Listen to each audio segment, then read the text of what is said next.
Making headlines this hour, HTC says shoreline protection of the newly reclaimed land under the second phase of Hurumale development project has been concluded. Economic Minister Mohammed Said pledges to transform Maldives into a country which ensures the rights of expatriate workers. And at least 27 people have died in a massive explosion in a fireworks market outside the Mexican capital.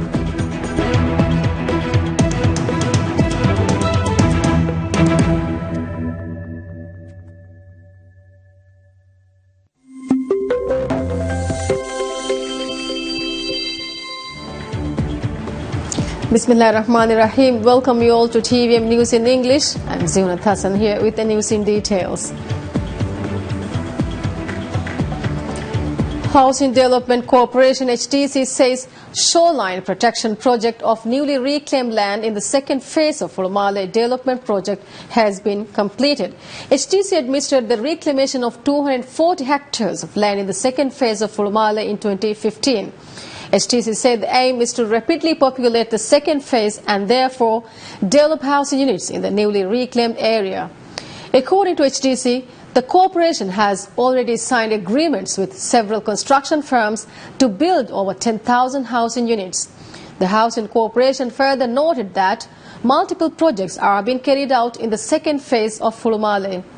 The corporation revealed that work to establish electricity and sewerage systems are being carried out in Hurumale. HTC highlighted that the work to construct a network of roads in the second phase has also been initiated. HTC plans to populate a community of 100,000 people in the second phase of Hurumale.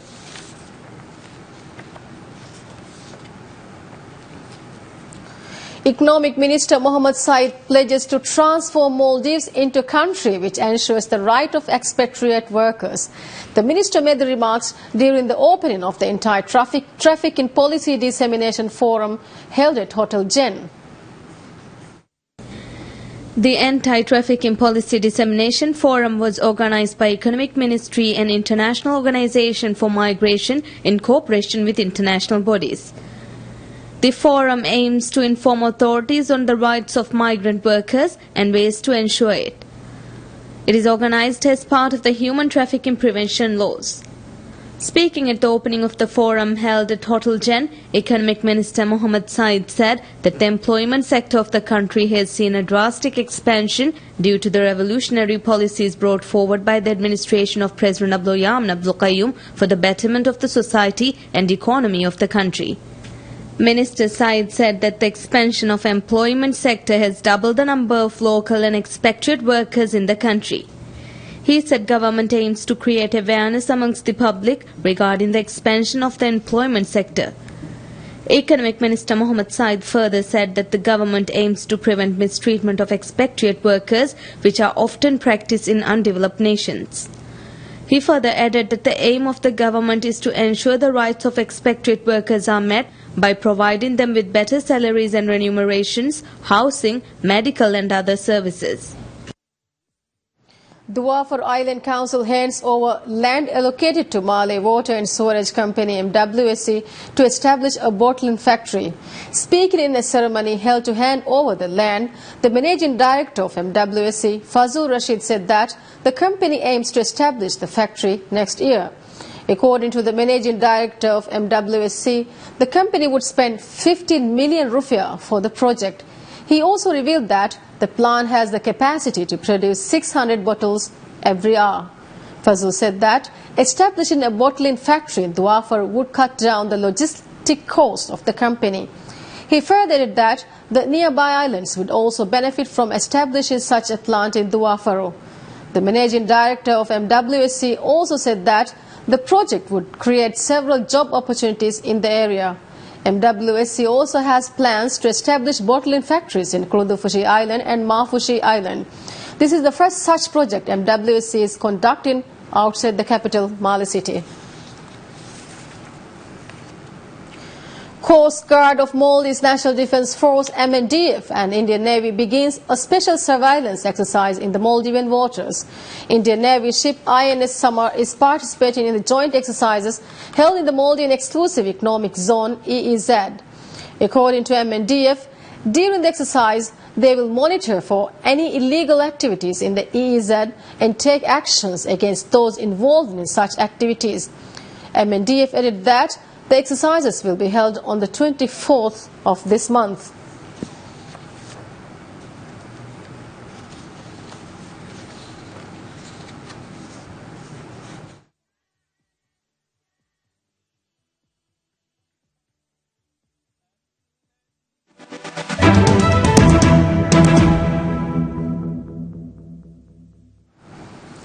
Vodafone Maldives says that their 4G service is now available to 55% of the country's population.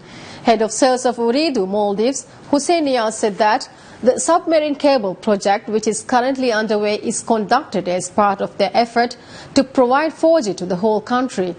He said the submarine cable has been installed in some areas and noted that initial tests are currently underway.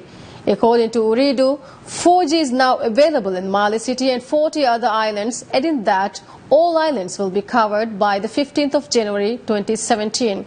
Ooredoo is also working to introduce super net service in the atolls. Greek Prime Minister Alexis Tsipras says he remained convinced that Greece's bailout review could be concluded promptly and called on Athens' foreign creditors not to make excessive demands of the heavily indebted country. Greece wants a quick conclusion of its bailout review, which began in October, but it remains at odds with its European and International Monetary Fund lenders over fiscal targets and labour and energy reforms. Greece's leftist-led government hopes for inclusion in the European Central Bank's quantitative easing program within the first 3 months of 2017, as well as the return to the international bond markets next year. But Tsipras angered Greece's European lenders this month by announcing a one-off payment to low-income pensioners because Athens beat its fiscal 2016 targets. Its lenders responded by freezing the short-term debt relief agreed in early December.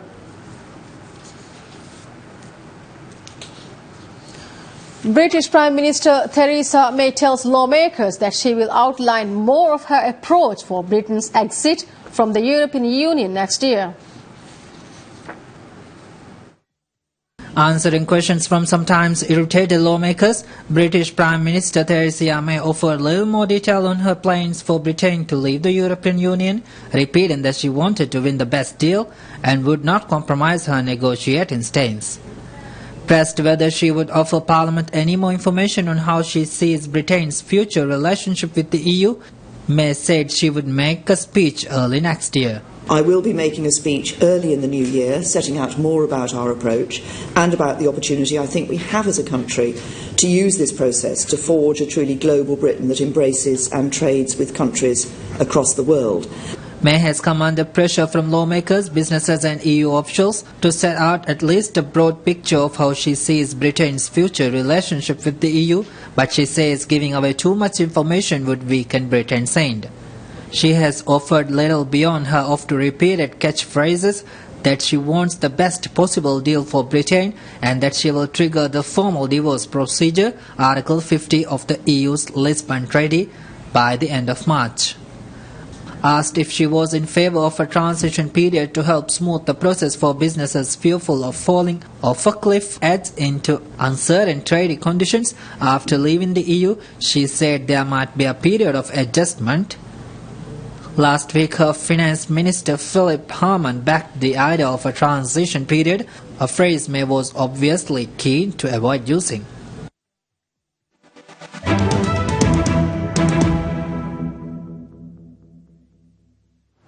And now we look into the latest news updates from international arena.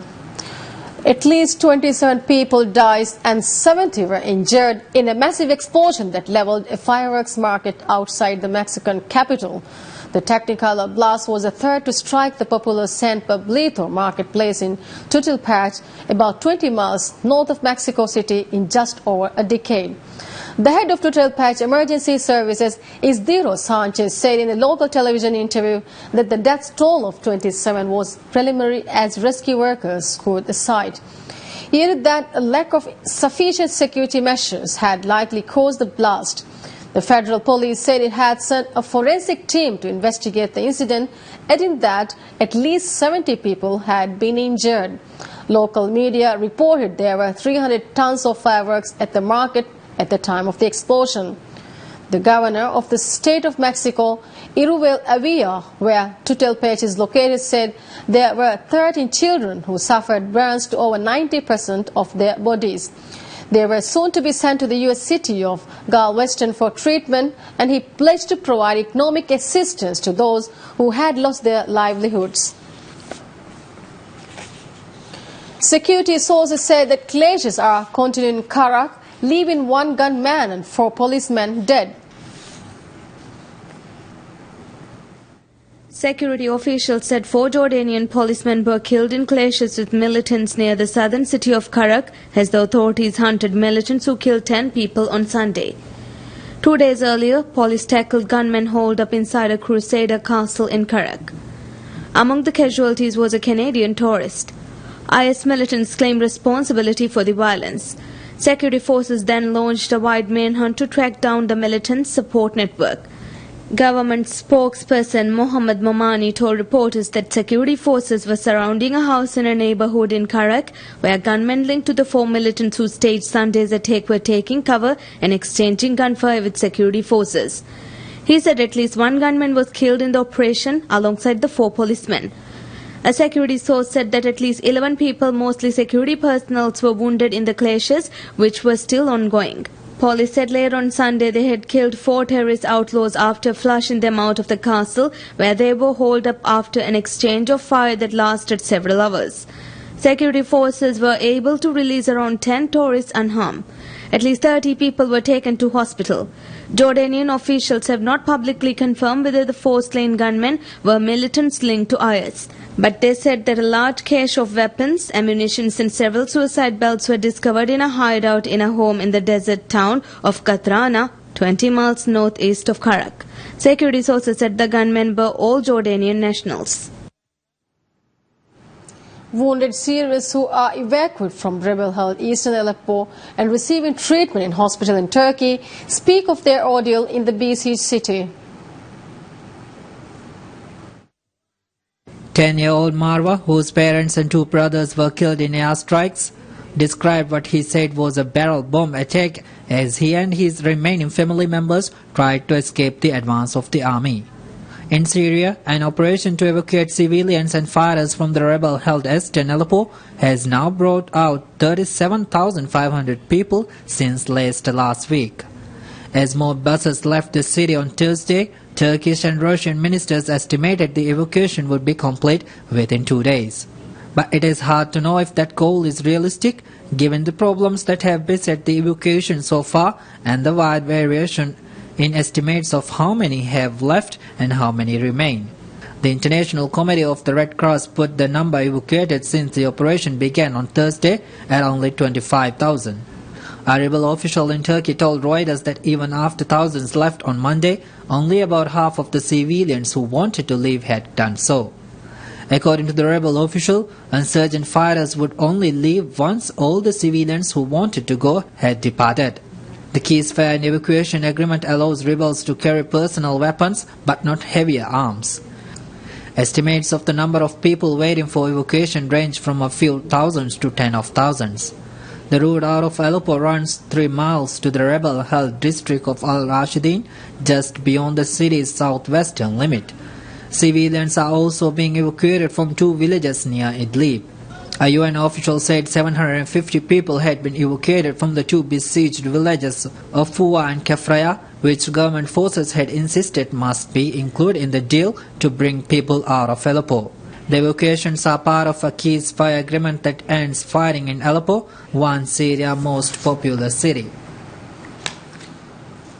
IS claims responsibility for an attack in which a truck plowed into crowds in the Berlin market and killed 12 people. The social post released on Tuesday read that the man who carried out the vehicular attack in Berlin, Germany, is a soldier of the IS. It further said that he carried out the operation in response to calls to target nationals of the coalition countries. But Germany's interior minister said that, despite the claim, investigators were following various leads. Meanwhile, 2 days after a deadly attack with a truck on the Berlin market, which left 12 people dead and 48 injured, the site remains sealed off.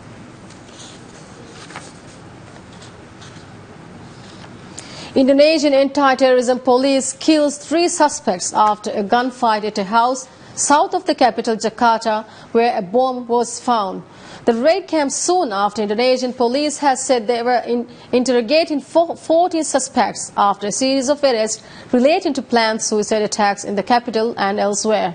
National Police spokesman Rikwanto told Metro TV that during the raid, the suspects threw an unexploded bomb from the house. Indonesian television footage showed a bomb squad officer wearing a blast-resistant suit entering the house in South Tangerang as locals watched from behind a police tape. Rikwanto said that a bigger bomb was found inside the house and the bomb squad is planning to detonate it. He also told local media that one suspect had been found alive. A senior officer from South Tangerang Police, I. Supadan, said that after initial interrogation of the suspect who was found alive, it appeared there was a plan to use the larger bomb at the end of the ear. There was no indication of any possible target. Police say the gunman who shot 3 worshippers in a Zurich mosque had no apparent links to IS.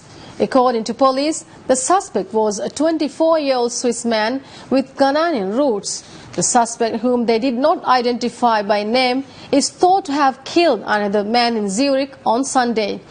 He seems to have taken his own life shortly after the mosque shooting, whose motivation remains a mystery.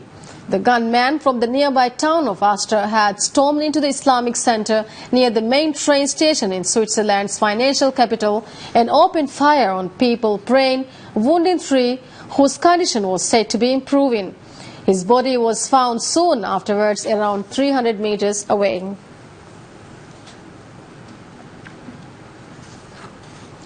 An investigation conducted by the Bolivian government reveals that Lamia Airline and the pilot are directly responsible for the accident last month in Colombia, in which 71 people died, including most of the Separatist soccer club team in Brazil.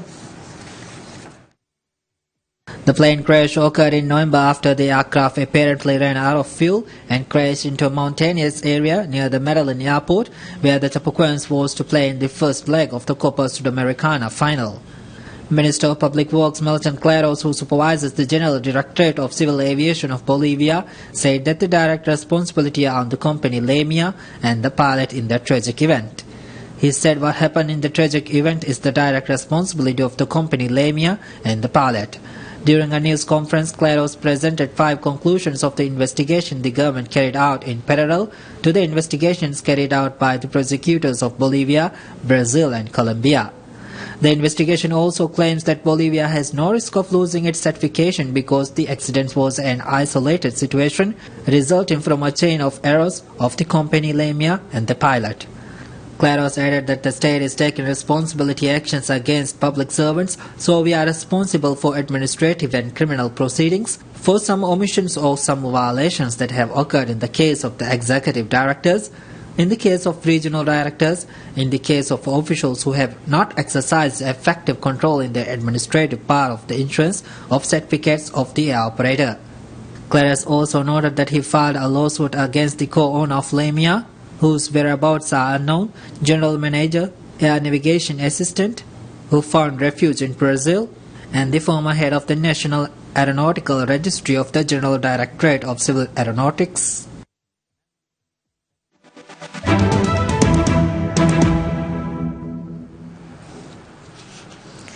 Tonight in sports, Bayern Munich coach Carlo Ancelotti says that RB Leipzig's counterattack could pose the biggest challenge for his side when the Bundesliga's top 2 teams place each other on Wednesday. Speaking at a news conference, Ancelotti said his side must find the right balance when taking on Leipzig, who they are only ahead of in the league on goal difference. Leipzig coach Ralf Hasenhüttl could not hide his excitement at the prospect of playing against Bayern, who is called Germany's ultimate team. Bayern are due to play the Bundesliga's second-place side Leipzig at the Allianz Arena on Wednesday in their final game of 2016.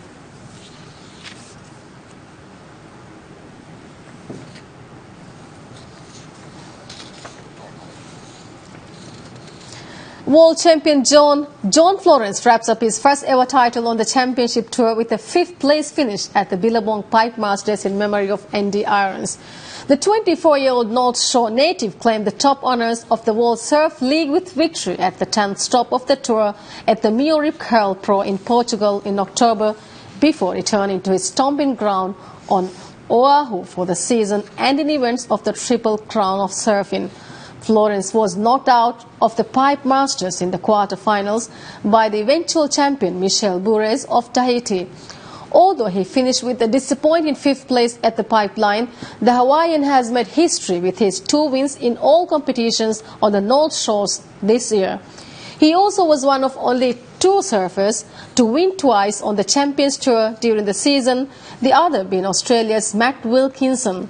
However, while Wilkinson faded through the course of the season, Florence added 6 other top 5 finishes to help seal his world title.